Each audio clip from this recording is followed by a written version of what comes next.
Hi, this is Andrew Moore-Crispin for Gadget TV on Butterscotch.com, taking a look at the Palm Pre smartphone from Palm. Now you can get this phone for between $550 and $650. That's a US and Canadian price. We'll put the full prices in the show notes. You can also get it for between $200 and $300 if you're willing to sign a contract. We'll take a quick look here. Obviously it's a phone first, so we'll take a look at the phone application. You can see there's a dock of applications that you can launch along the bottom here. So we'll launch the phone application. Pretty standard stuff. You can see a button here for voicemail. You can get some more detailed settings here, find your contacts and so on. You can also just dial a number, hit the send button to be connected. Now if we hit the home button, you'll see that slides back into a card. We'll talk about that in a little while. One of the key differentiators on this phone is the fact that it has a full QWERTY keyboard. Have a quick look at that. Pull it back down into the shot here. So you can see it's a full hardware QWERTY keyboard. Now I found this keyboard actually quite comfortable to type on. One problem I have had though is I've noticed that when I'm trying to hit the top row of keys, my thumbs actually get hung up on the bottom of the screen here. I've also noticed that when the keyboard is full open like this and you're holding it in one hand, it gets quite difficult to reach up and touch something near the top of the screen. So we'll take a look at the email application, which is probably the best place to be using the keyboard. We can launch our inbox here. You can see it's just a pretty standard email interface. You can create a new email here. You can also refresh your email and see if you've gotten any new emails. You can also tap on the email button at the top here for some more detailed settings. We'll send that one back as a card. Now if we take a quick look at this button here, this allows us to open up some more applications. You'll see there's a couple of screens of apps in here. So what we're going to launch right now is the pictures. So you see here, well, as soon as it loads up, you can see photos that we've taken. All images would include, obviously, wallpapers and photo roll. Now let's click on wallpapers, because the included pictures are much better than the ones I've been able to take. Let's take a look at, let's say, this one here. So you can see it's a nice bright screen. It produces the colors very well. You can do zoom in like this, or zoom out like that, and zoom in like this. One thing I think is really neat, though, is some gesture technology. So below the screen here, you'll see there's a black bar just above the home screen. Now, it doesn't actually look like much, but if you slide your finger, you can actually do gestures. So if I slide my finger backwards, we'll be taken back to the page we were just on. You see those two LEDs flash. We can also slide our finger up to send it to the background as a card. Now, I mentioned the card interface a couple of times. Oh, hold on. So we can see here, we have a few cards running in the background. We have the phone, we have our email, and we have photos. Now, as you start getting more and more cards running, these are actually applications that are running in the background. So you'll want to make sure you close out a few of them. So we'll close off one there. All you have to do is grab it and slide up, and it's closed down. Now, we also mentioned some of the apps that are available here. So you can see this is one page. We have messaging, web, camera, photos, music, videos.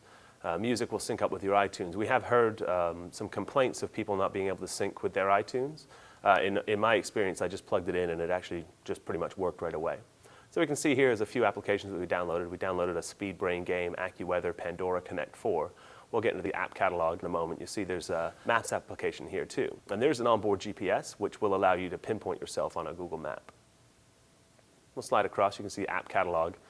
YouTube player for watching YouTube videos, calculator, doc viewer, PDF viewer.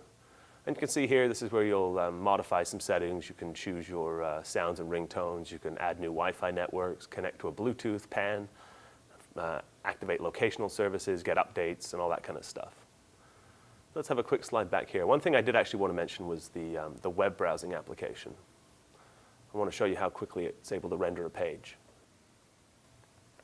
So you see here, it's loading up now. Now, rendering on a smartphone is typically quite slow. Now, I should point out that we're actually on the Wi-Fi network here, not over the Bell 3G network, so it will be a little bit faster, but the rendering time is what I wanted to show you. So that's a full page load in just a couple seconds. So we'll slide that to the background as a card, slide it off, and I will show you the App Store. Well, I called it the App Store. It's actually called the App Catalog. My apologies. So you can see here, now Palm's been creating applications for its line of Palm devices for years. Now this store is actually in beta. So you see here, there's several featured applications across the top here, several of which we've already downloaded. You can see here some more popular applications. You can also go into some tags down here: top rated, lifestyle, entertainment, productivity, utilities, social networking. Now, I was looking for the Facebook app, but I wasn't able to find one. I'm not sure if one's been created yet. Let's go and grab a game. Let's get spades. That sounds interesting. So you see here, you see some pictures that you can click on and slide through to see what the game's all about. Looks a little cheesy, but that's okay. Apparently it's rated 3.5 stars, so that bodes well. You get a bit of a description here. You can also see some reviews or add your own review if you've already downloaded it. Now you see here on the bottom a button that we can click to download, so we'll hit that. It won't take too long. And then as soon as it's downloaded, this will turn into an option to actually launch the game. And you can see the App Store got sent to the back as a card, and the game, as soon as it's able to load up, there you go, that's the game. So we can slide these off, slide these cards off. There's also, I mentioned pictures, but there's also a camera application. No video, unfortunately. You can watch videos. I've downloaded this weather application because there isn't one present. This is one of the better weather applications that I've been able to find. And one final thing I wanted to show you is that the phone actually comes with this case. It's nothing too special, but it's really nice to receive a case, and it is microfiber inside, so it actually cleans the screen. The screen does tend to pick up fingerprints quite quickly. And also, an optional accessory that we have in the studio here is the touchstone charger. Now what you do is you plug in a USB port on the back here, plug it into the power, and then you line up this Palm logo with this Palm logo. They stick together with magnets inside, and then you're able to charge the device just by setting it on the touchstone here. You can see that it actually holds it with the magnet. You can do it this way, or you can do it this way. So that's a quick look at the Palm Pre and the touchstone charger. For Gadget TV, I'm Andrew Moore-Crispin. For more sweet stuff, visit butterscotch.com.